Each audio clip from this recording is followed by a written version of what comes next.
Can you guys see that? Yes. Yep. Great. Okay, so this is Ask a Farmer. Welcome, everybody. And this is hosted by the Elbert County Agricultural Alliance. And just so you guys know, the session is being recorded and posted on the Elbert County Agricultural Alliance's YouTube page. So if you forget something that we said and you want to go back and watch it, it will be available. I also want to let you know that after today, if you want to keep asking farmers, you can go to our Facebook page. It's at Elbert County Ag Alliance.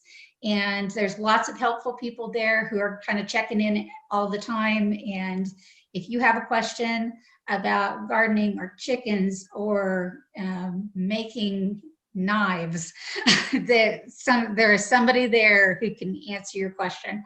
And also you can go to the Elbert County Ag Alliance.org webpage, and you can sign up for the newsletter. We have a weekly roundup that goes out with information about sustainable agriculture and just other news items of interest, but it also includes all of our organization's events and educational offerings, and also information about our online market, which is next. The Elbert County Agricultural Alliance online marketplace is going to be returning in late May 2021. We're on hiatus right now, but it's an opportunity to shop online at multiple farms and then pick up in Elizabeth at a single location. So you just pay with a single credit card payment, and then you can have eggs from one farm and plants from another, honey, crafts, all kinds of things through the marketplace.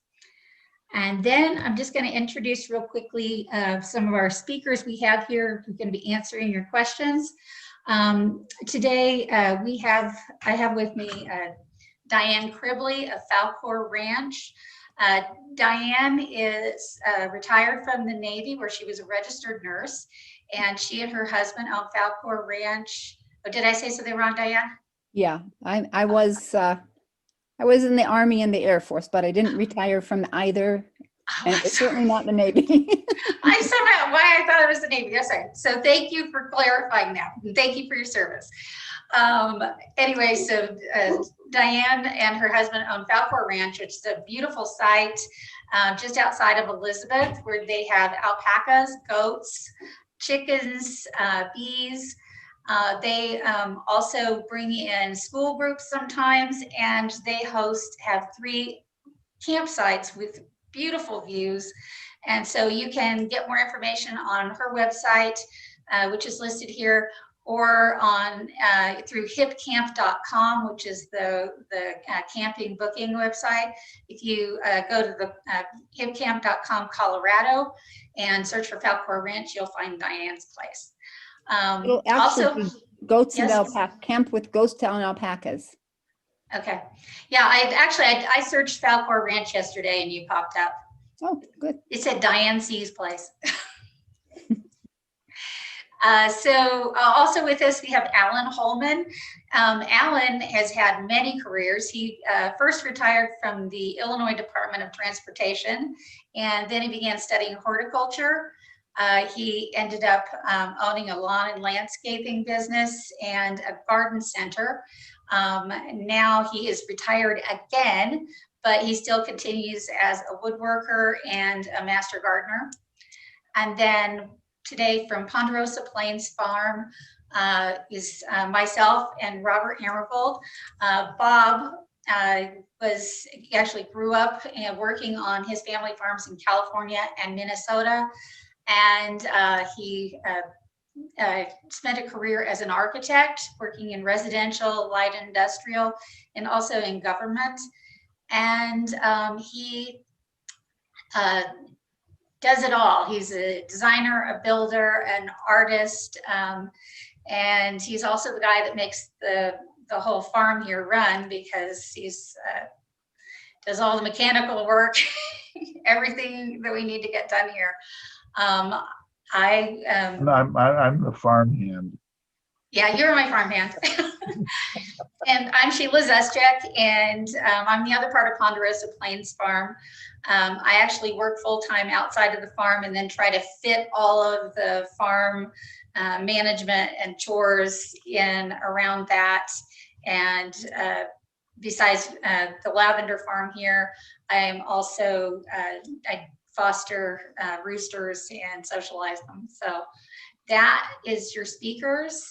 And these slides will be available on the YouTube site with everything else. So I'm gonna take it out of this and go back into our discussion. So looks like we have a pretty good sized group today, and I thought maybe we just go around. I'll go down the list and just introduce yourself, give your name real quickly, and just real shortly, just tell us what was it that made you want to ask a farmer today. And then we'll go back through and we'll get deeper into your questions. So let's go ahead and start with Jamie. I'm Jamie. This is Cecil. We've only been up here for almost 3 years, so we're sort of new to this area. Trying to get like an actual big gardening thing going, and we have 2 hens and a rooster right now. And how about Darla? Hi, I'm Darla. I was invited to come, so I decided I'd listen in. Like I said, my family comes from a farming background, but I don't claim to have any expertise with plants, although we did, even when I was in high school, we had chickens in our backyard, and I do love a good chicken.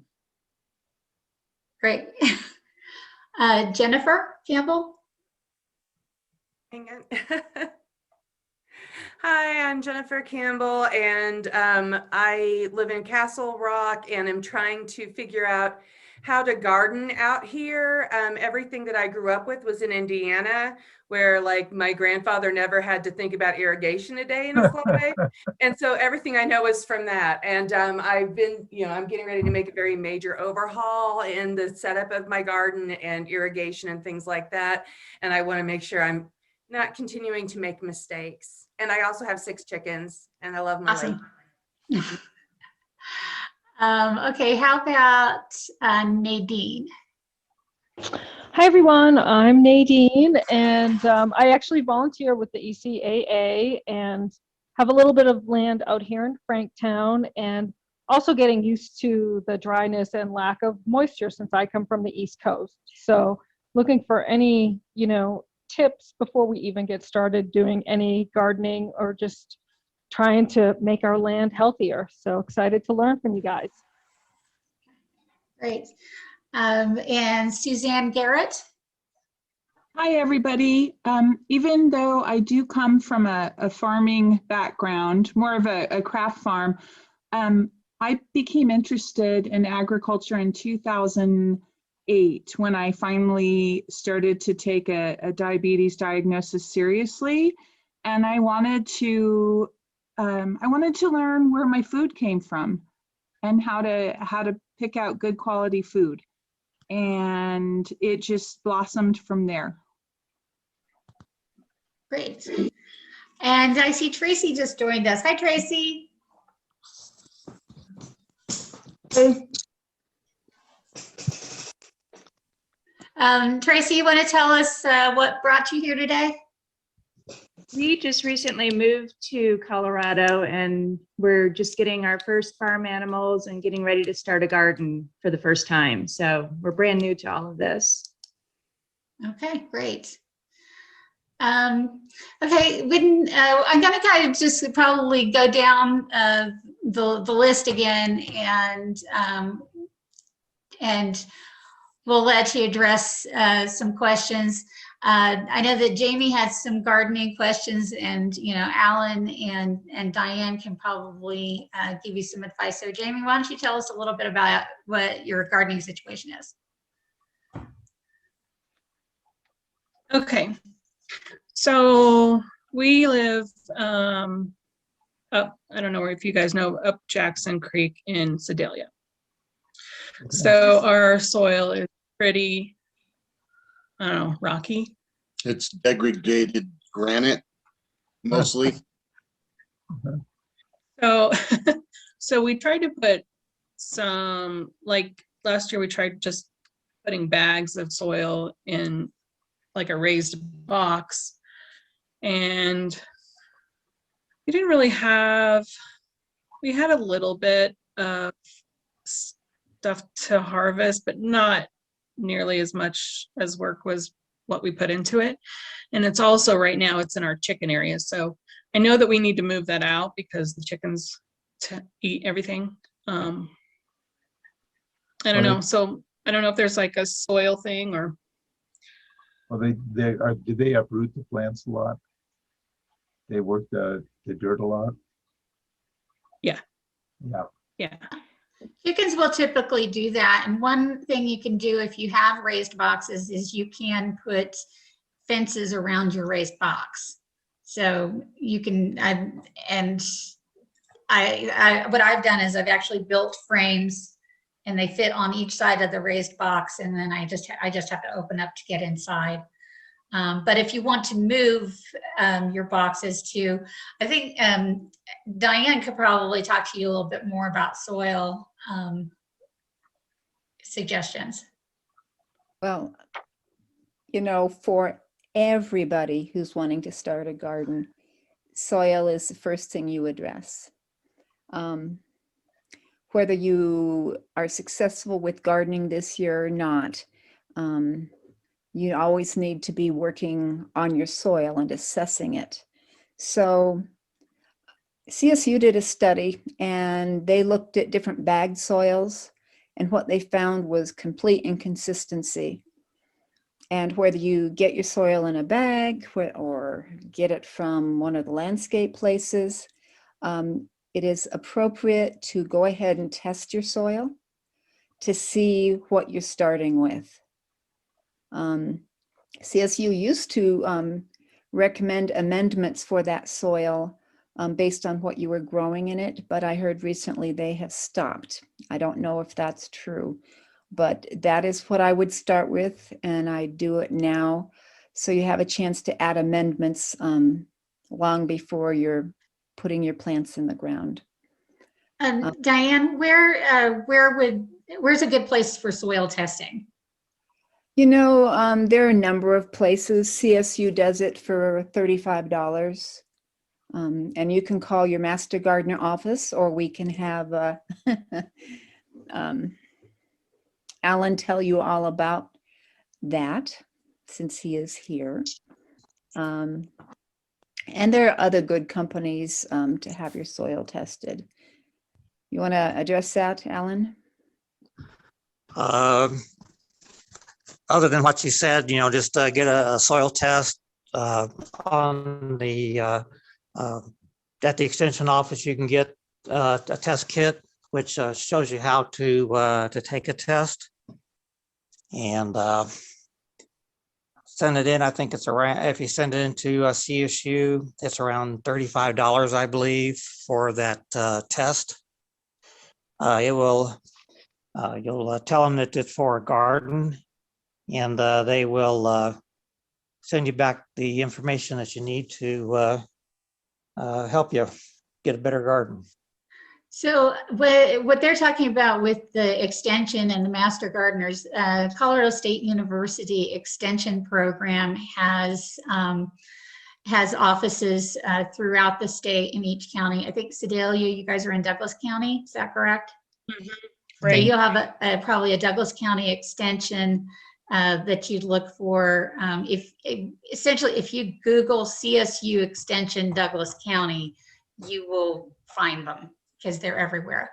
Then those extensions have master gardener programs. Usually there's a phone number or an email address that you can write to contact them locally.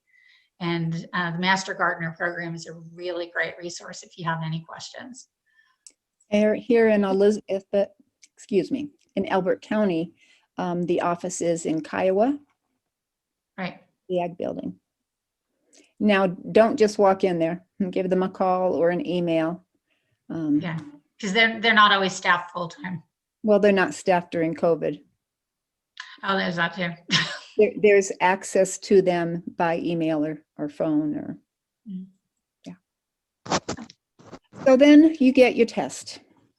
What I will tell you is that almost all soil, well, in our area is inadequate when it comes to organic matter.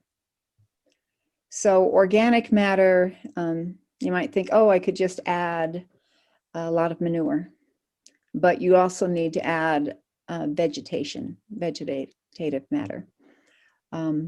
Personally, because I raise animals, I like to add waste hay, waste alfalfa.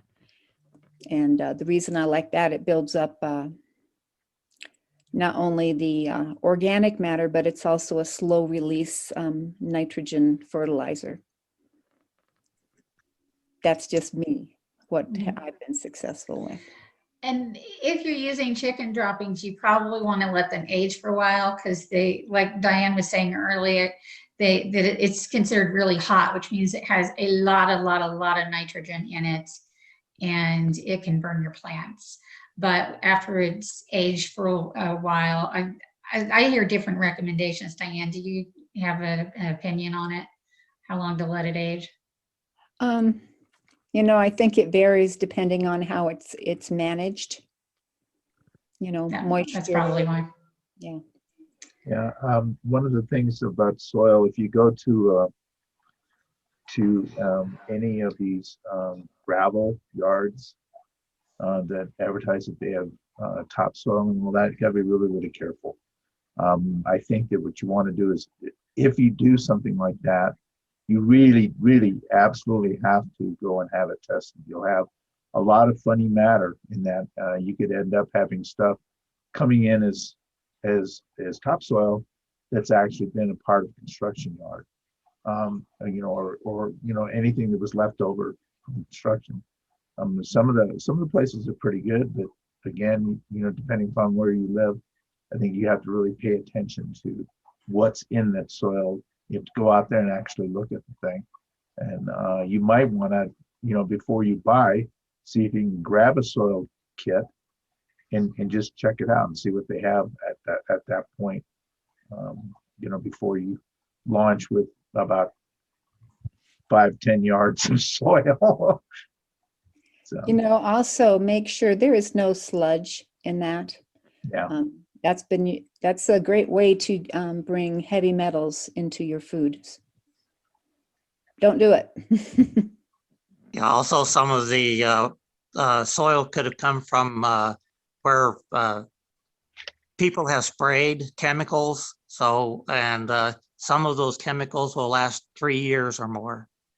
So if you put that in there, then especially like if it's a an broadleaf herbicide, all of your garden plants are broadleaves, so it will kill them every time that you try and plant. Yeah.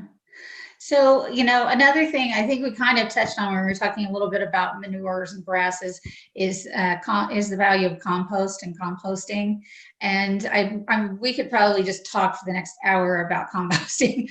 So, but I would mention that there is a book by a man named John Jeavons, that's Jeavons.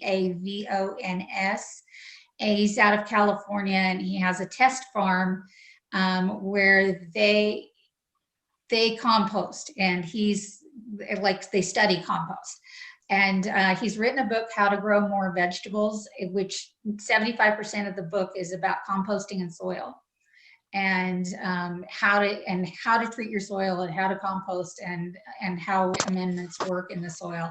And it's pretty short read, but it's a fantastic resource.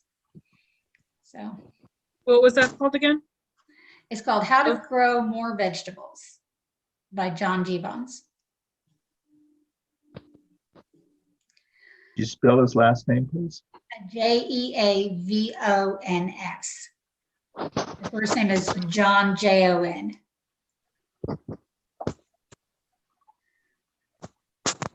Anyway, talking about all the potential toxins you can get bringing in soil, that is one good reason to be an organic grower.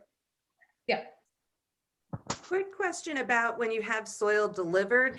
If you order something that seems to be specifically designed for filling your raised beds, or it specifically says planting soil or something like that, does it tend to have the same problems, or is that more stringent in any way?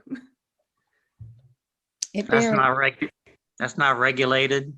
Mhm. So you get whatever you get. It's, they can call it whatever they want to. Honestly, that, there's nothing specific that says, that it's, it has to have certain ingredients in it to be able to, topsoil or for gardens or, raised beds or whatever. Mhm. Okay.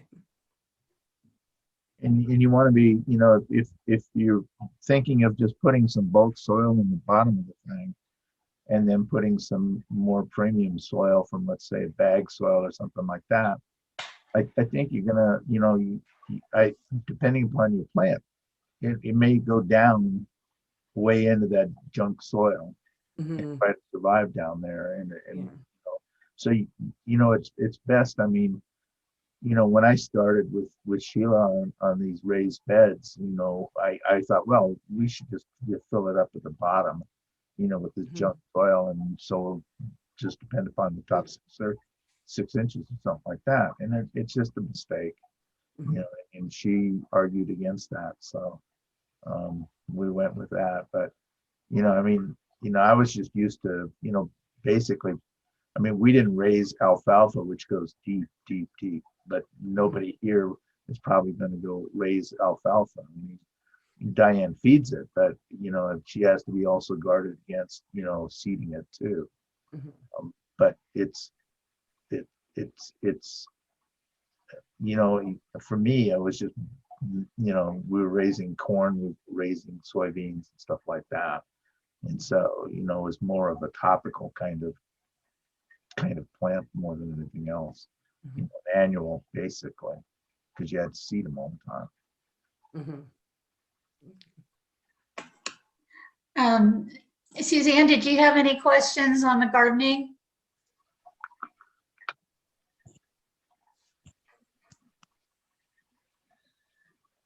Suzanne? You're muted if you're trying to talk there. Oh, we might have lost her too. But okay, what about Tracy? Did you have any follow-up questions? No, I can't think of anything. Okay. All righty.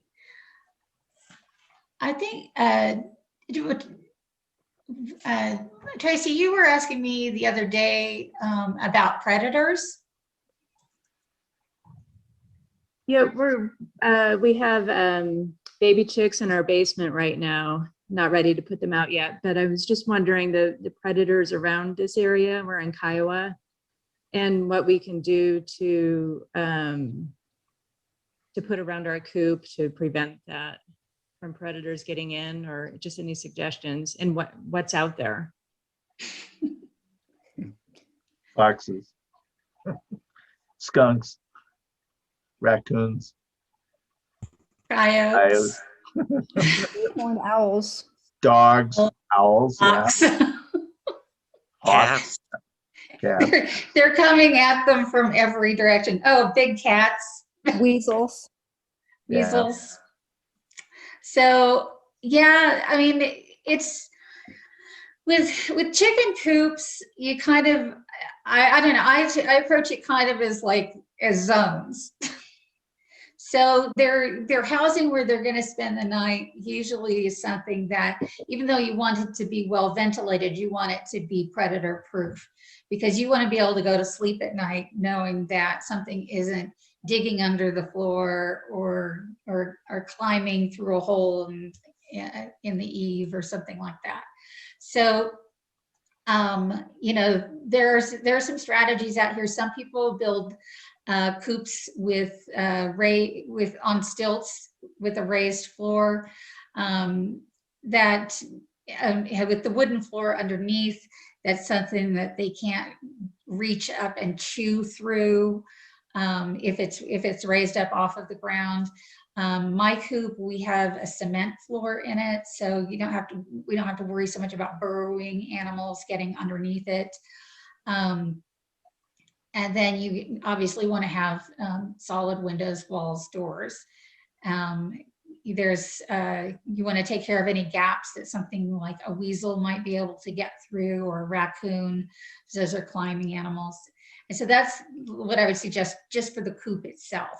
When you get further out, you might have some run space. I always recommend that you have a fenced run space. If you want to get real fancy with it, you might dig a perimeter trench down several inches and put your fencing down into that trench, so that. Yeah, but I think you need to go down about a foot, actually. Yeah. It's safer that way, because a fox can dig down 6 inches in a heartbeat that you'll never really know unless you're patrolling outside, and it'll take them a little bit, but they'll get there. So. But what we currently have is a very large area that is protected with deer fencing. So it's about 10 foot tall, but it's that plasticky fence. And inside that, we'll be doing what do they got? Poultry fencing, electrified poultry fencing. And then inside that, we'll have our mobile chicken coop. So it's on wheels. It does have a wooden floor, and it'll be one of those type of environments. So the deer fencing has chicken wire buried below it into the soil. That's great. But I'm curious if things can bite through that deer fencing and get through that. Yes, there are some things. Yeah, I've had actually problems with rabbits doing that. But I'm sure that other animals like raccoons, and I don't know, do weasels do that, Diane? A fox will. So they can chew through that. We have deer fencing around our runs, and we have the chicken wire going up about 2 feet. So it's just that lower half, and that was because we had rabbits who were breaking into the runs and making holes. So that kind of took care of that. Predators? No, they're not, but they were just, they were chewing holes through, and then the chickens were finding them and getting out of the yard. And they're going after food, Yeah. We were having daytime raids, hopping our 5-foot fence into the chicken yard by a particular fox. And so what my husband did was run a single hot wire along the top, which wouldn't be enough because in dry Colorado, it doesn't give you that much of a jolt. But what he did was then ground it to the fence fabric. Yep. So that means then once their bottom feet are on the fence and the top are on that hot wire, it's pretty strong. And we were in the house and heard a horrendous yelp, got up and ran out, and there was a fox going away as fast as it could, and it never came back. Yep. I like the sound of that. Yep. Another thing to consider is you do need to have some aerial cover, and birds of prey can come in pretty tight spaces. Most of the time, your chickens are pretty aware of what's in the sky, and they're watching that, but you need to give them places where they can go for protection, whether it's low shrubs nearby, or in my chicken runs, whichever run is open, we actually hang a shade cloth over it. And that gives them a place where they can go be out of sight from the sky, and gives them some overhead protection. Some people actually do put like chicken wire over their entire run. So there's a lot of different options there. Bird netting, maybe? Bird netting, yeah. A little easier to work with than chicken wire for sure. Yeah, oh yeah, absolutely. So. The shade cloth has been, other than the winds, you have to always guard against the wind issue with the shade cloth because it's a heavier, material. and it will build up with snow over the winter kind of thing. So you might want Yeah. to let down, but you still have owls, especially in the wintertime, hanging around. They're pretty active. We have a lot of owls out here. Anyhow, but the shade cloth is pretty efficient, and it's a double duty kind of situation. You're guarding against the predators, and you're also providing outdoor shade for these chickens. So. Is there going to be any topics related to dry field seeding and things to that nature? Well, there is now. Thank you for the question. Yep. Does anybody want to talk to that one? Sure.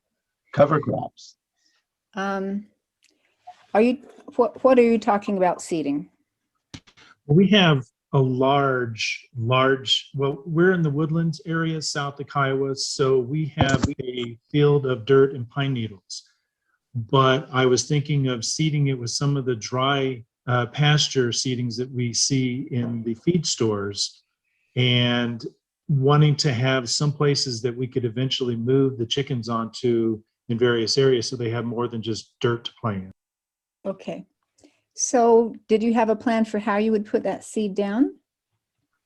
Either by broadcast is the only thing I'm thinking of now, because I don't want to go through the expense of renting or purchasing a seeder that would be not a, I forget what they call the drill seeders, but the ones that poke holes in the ground and drop seeds behind it. I think those are fairly inexpensive, but we weren't looking to have that expense this year. So just broadcast. I would not broadcast. You won't get anything. And I will tell you that seed can take, you can be very disappointed the first year because you won't see anything come up, but some of those seeds will take 3 years to come up. You can rent a drill seeder from the conservation district. Douglas County has one and they share with Elbert County. So I would call their office and ask them about it, and you make a reservation. It is worth the extra expense. And I thought it was reasonable when we did it. We had very little come up the first year. The second year, quite a bit came up. What's on the calendar? When do you do that? Oh, gee. It's probably going, you'll have to call and ask them. I don't know what their situation now is with COVID, if they're limiting that, if they're going to wait till fall. Do you remember when you did it? I mean, if the situation was perfect without a pandemic and all that, is it an April or a May, or is it midsummer, or is it a fall plan? What kind of seed were you But planting? do not do it in midsummer. Don't do it in the summer, absolutely. Here's what you don't want to happen. You don't want to seed, have it come up because you have some moisture and then you don't have moisture, right? So if you're doing it in the fall, even if some comes up, then it's going to go dormant as opposed to drying up and dying. Or if you can do it in the early spring and you're lucky and it's a wet spring, then you're okay. It's always a guess with that. I'm not sure if this is cold seeding or warm grasses. I'm not really sure what they sell at the typical feed store. And I am referring to like Big R in Elizabeth specifically. You know, you can might- get seed from the conservation district as well. And you're better off with a blend of warm and cool season grasses. Yeah, if you contact the conservation district, they usually sell seed, and they can actually, they'll talk to you about about your soil in your area, and make some probably make some recommendations to you, and be able to sell you the seed as well. Do you know if any of that is resilient enough against the pine needles, or is that really an environment that is not going to bode well for us? How deep are the pine needles? Yeah, it's a great question. In some areas, it's very mulchy. In other areas, it may only be an inch or so thick or less. You may have to wind up removing some of the pine needles, especially in the really deep areas. But anything about an inch would be okay, because that'd just be like having a mulch on them. Your drill will go down through them. Anything about the acidic nature of the needles to killing the grass? No, they're not acidic. That's all a rumor. Pine needles make superb mulch. They make a superb organic matter for your soil. That's what I use for my mulch. It works great. It breaks down well. You can integrate it into your soil, and then keep adding more. You have, a self-sustaining resource. It makes beautiful soil. And you could take a lawnmower, put it down as low as it'll go, and go through the heavier thickness of pine needles, and break them up. That will help too. They'll break down faster. That's a great idea. Thank you. We actually, and last year we swept our pine needles last year. And I think it hadn't been done in probably over 10 years, because we hadn't done it since we got here, and we're sure it hadn't been done before us.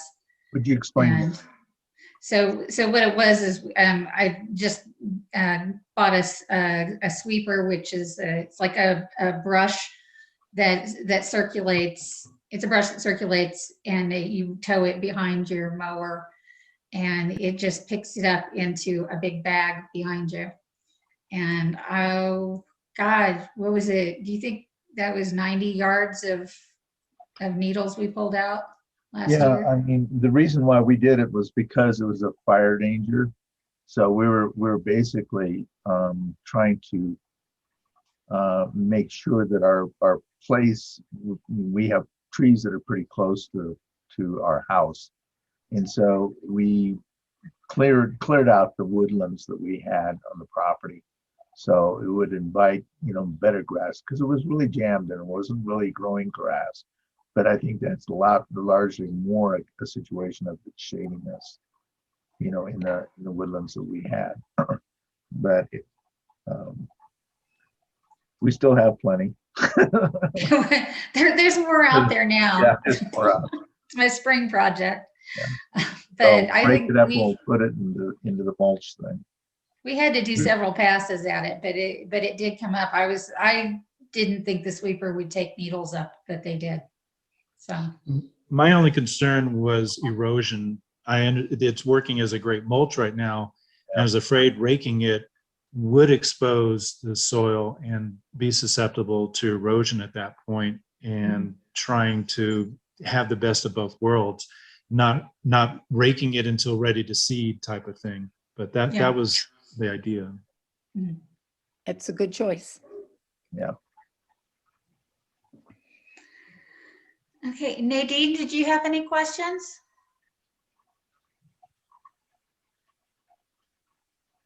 I think Nadine's on mute also.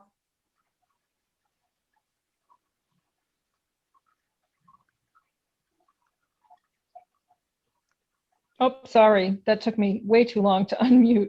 No, no, I'm just enjoying listening, picking up some tips. I too am concerned about soil health and, how to get it a little healthier. I just watched a presentation by PPAN, the People and Pollinators Action Network. Not sure if anyone's heard of them, and they had someone on who gave a great presentation and recommended a book called Grow Your Soil. And she really spoke about, adding to, and she went into a lot of detail about the organic matter and what you could. And she actually recommended grabbing some good soil from someone you knew and then bringing it to your land and kind of adding to it. I know that's probably a way longer process than a lot of you gardeners are looking for. And I'm not looking to grow food. I just want some healthy soil so I can get some good grass and pasture. But these have been great tips about knowing your resources. And it's too bad that there's not one place that you can just go get some really great, reliable, good topsoil. That's a shame. Nadine, that brings up such a good point, and that's soil microbes. The idea of bringing someone's healthy soil and building off of that, you're bringing in good microbes too. Yeah. So there are solutions you can get commercially, and you can continually to multiply those microbes. And Douglas County has a, it's not open right now for this, but they'll collect your branches. They don't necessarily like grass much. They will take your pine needles, but they're basically, it's in the yard there on the northwest corner of northwest corner or the northwest area of Castle Rock, above I-25 to the west, and whatever that main road that goes west out of town. But they have that stuff for free. You can load up your trailer and they give it to you. So you'll see this being used more toward into the summertime when people are cleaning up their yards and all that. So that's a good place for free mulch. And they work hard at doing that. It's also a good place for you to get rid of tree limbs and stuff like that. Oh, awesome. Go ahead. Last year, they did not accept pine needles. I don't know. You'll have to, if you wanted to take them, you need to call and find out. Okay. Okay. I just wanted to check. Nadine, did you have any other? No, it would comments? just be, yeah, really awesome. I love how you spoke about you could spend a whole hour on composting. I think that's something really, interesting, and that, also be interested in, adding worms and the whole ecosystem and really growing it. So, yep. Okay, great. Thank you. That's a good idea maybe for a future program. We can do a whole time on that. Yeah, but loving all the information. Thank you. I want to double check if we got Suzanne back or if she's muted. I'm not sure if I'm just in the background listening.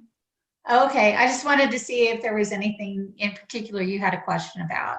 No, I didn't come with any expectations except to hear and learn new things. Okay, great. Just want to make sure we have you covered. Earlier, one question that was asked was, how do you protect your plants in this environment? So maybe we can talk a little bit about that, because if you're taking your seedlings and you've hardened them off and then are ready to plant, the winds are going to come and it's going to just beat them. So there are several different ways to provide protection. It can be protection you put around your planting areas, or you can create your planting areas in more protected environments. So maybe if anyone has specific situations looking for ideas to protect their plants in their current garden spaces.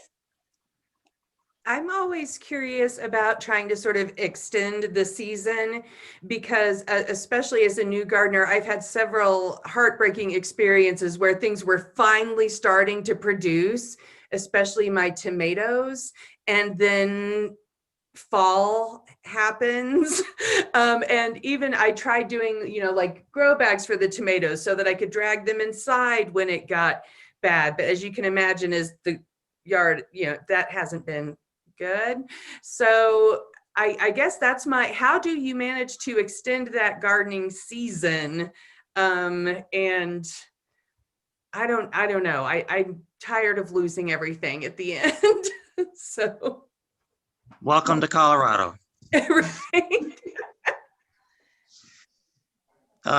Colorado, or this area only has about a 90-day growing season. Mhm.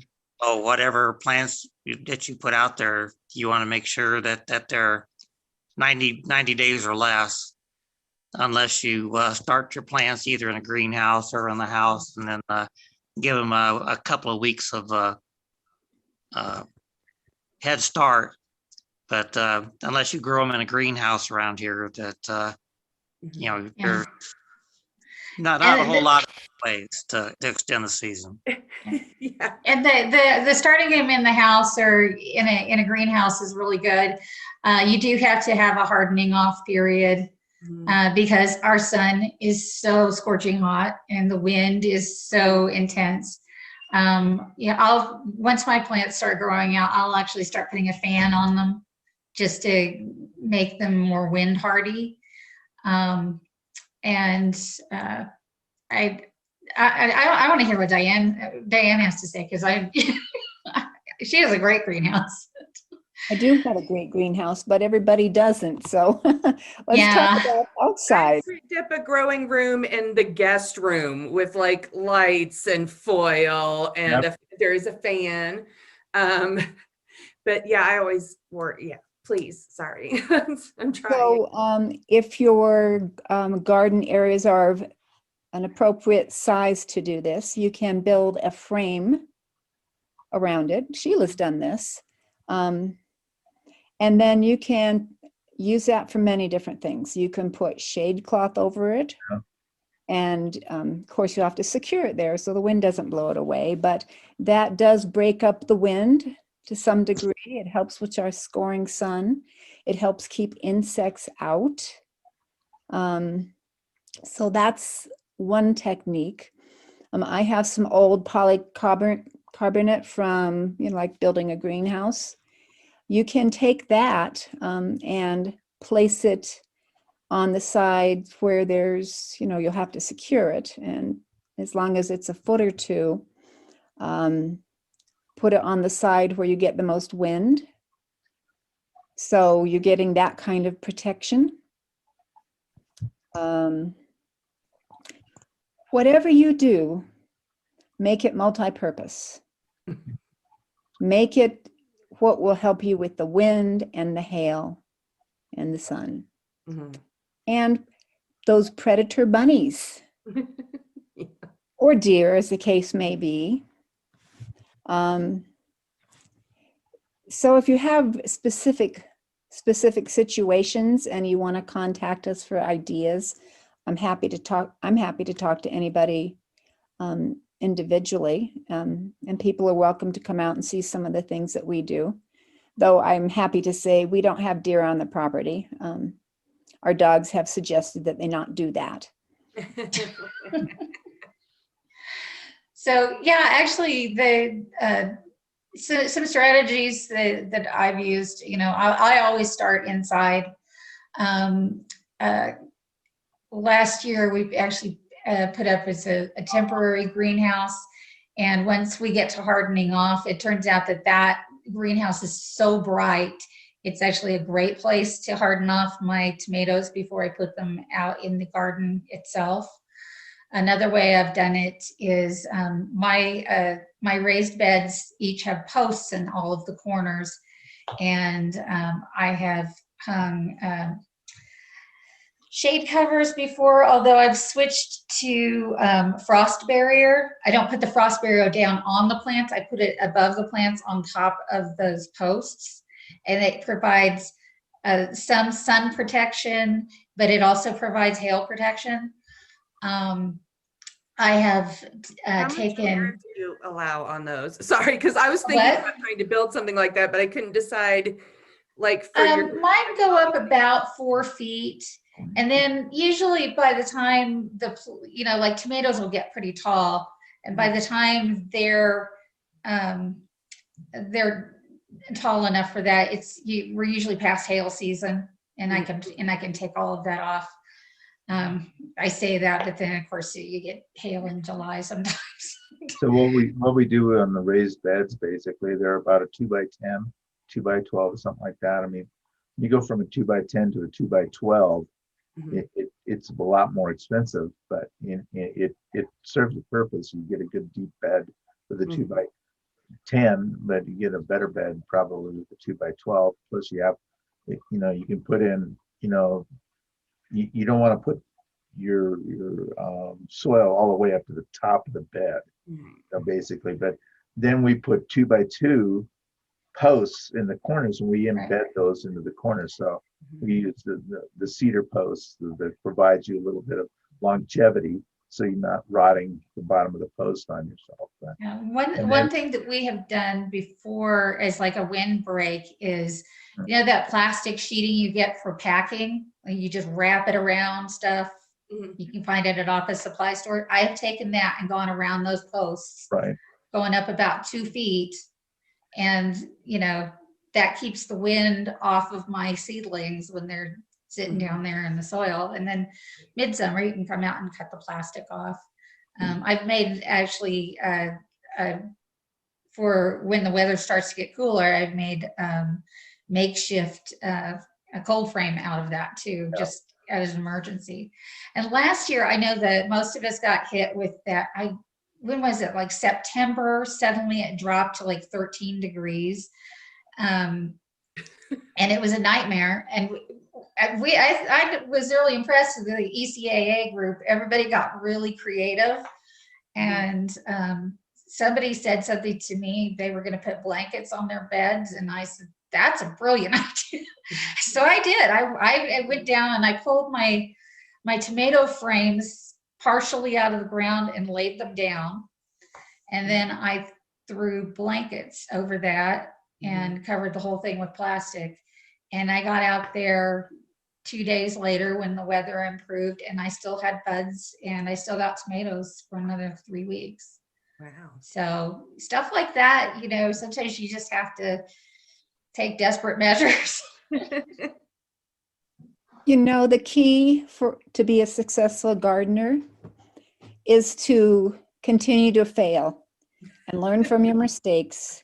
And what worked great one year won't work great the next year. You just don't beat yourself up. Don't say you have a black thumb.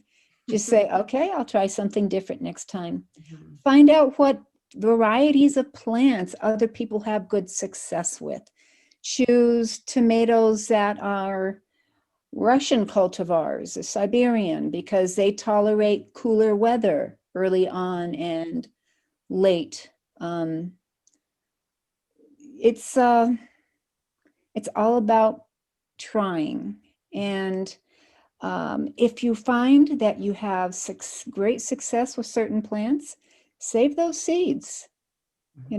That's how we create adapted plants. Plants that are adapted to our environment that will thrive here. So we save those seeds, and we create our own resilient plants, and we share them, right? Yep.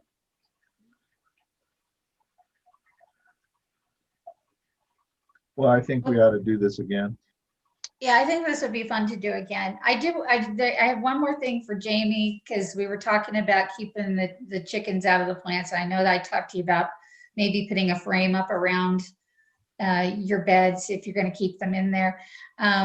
If you have planter boxes or something like that, you might have some luck. I haven't tried this with my chickens, but you might have some luck with bird spikes.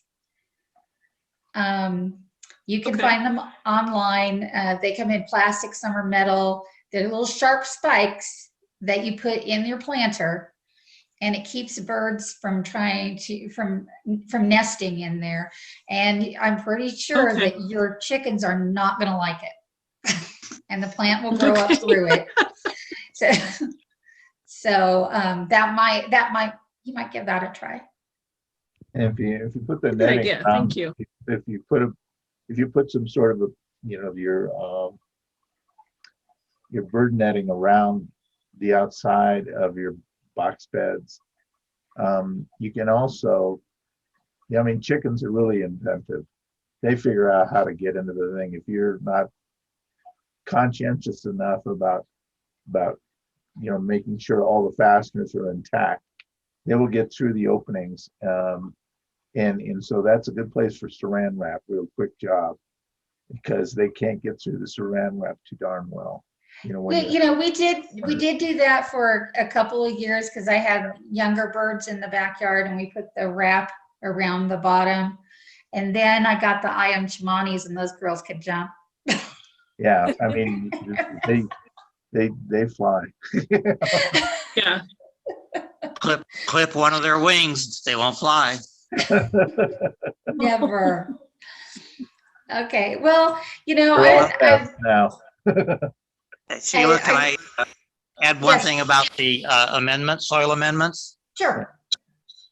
Okay, one of the professors that I had in one of my classes said that you only want to give plants just enough water and just enough nutrients to keep them alive, because they'll do better because they're struggle. And he was in the St. Louis Botanical Gardens. So that's what he had. He said in one of our classes.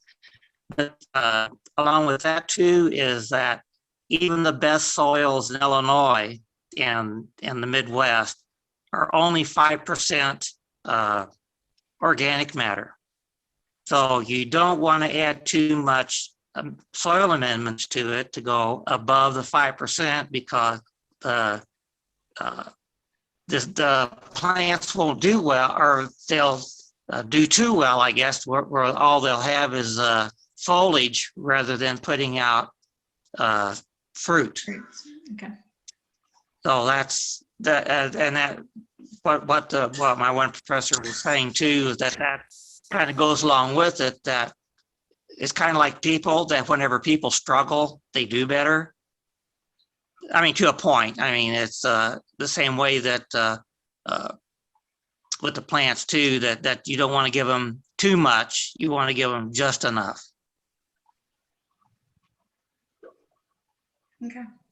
Great. Thanks, Alan. So I know we're kind of at the end of our time, but I just want to double check. Is there anything that anybody really wants to cover here, or, so you're always welcome to take questions to our Facebook page, and It's Sheila, I'm sorry. The one thing I was hoping that someone might have touched on is we're going to be trying to plant some bare root fruit trees and see if anybody else is struggling with the fact that they've been available or delivered now, but yet we're still expecting snow and trying to, dig holes into the ground and all that kind of stuff. And if anybody's facing those same challenges. Mine haven't been delivered yet, but I expect them to be here next month. All you need to do is put them in a dark, cool place. Make sure those roots don't dry out. So maybe heal them in somewhere. But they'll hold on for a little while. How long have you had them?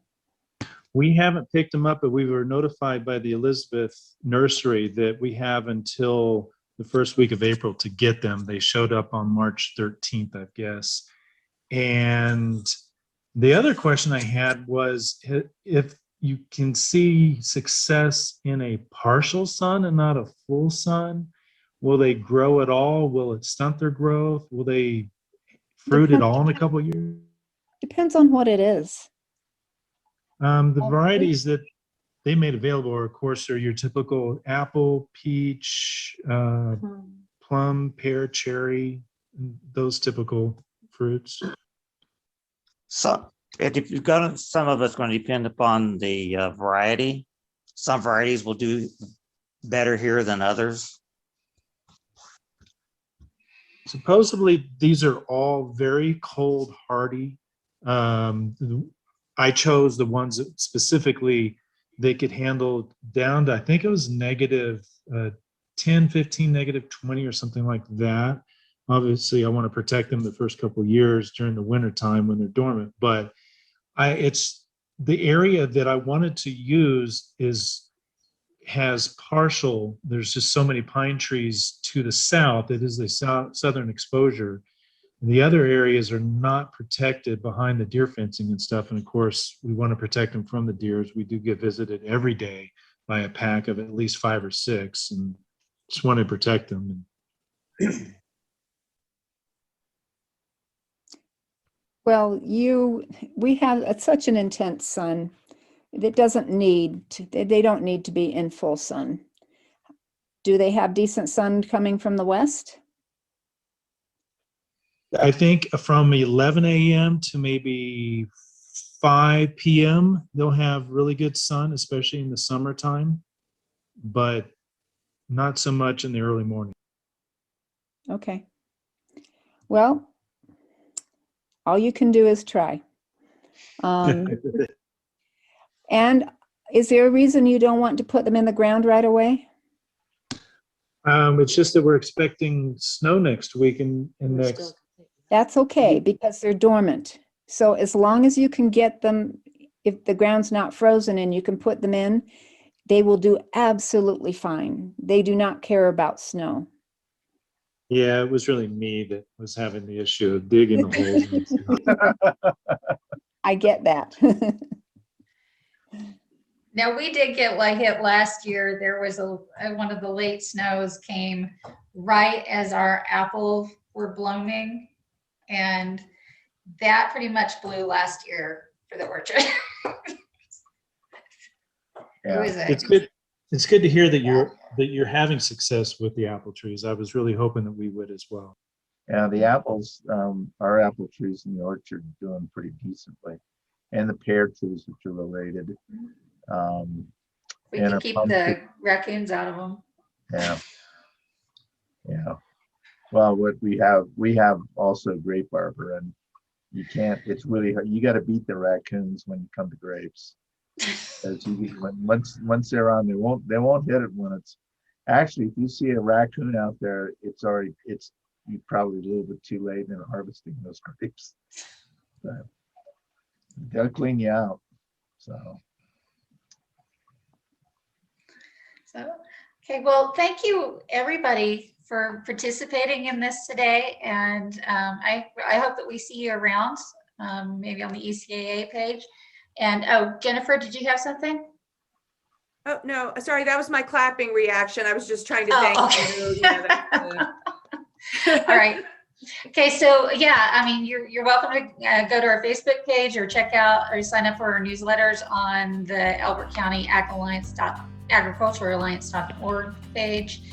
And maybe we'll do this again sometime. But in the meantime, if you have any questions, you can certainly reach out to any one of us. And if you, I'll let y'all know when the video is available on YouTube.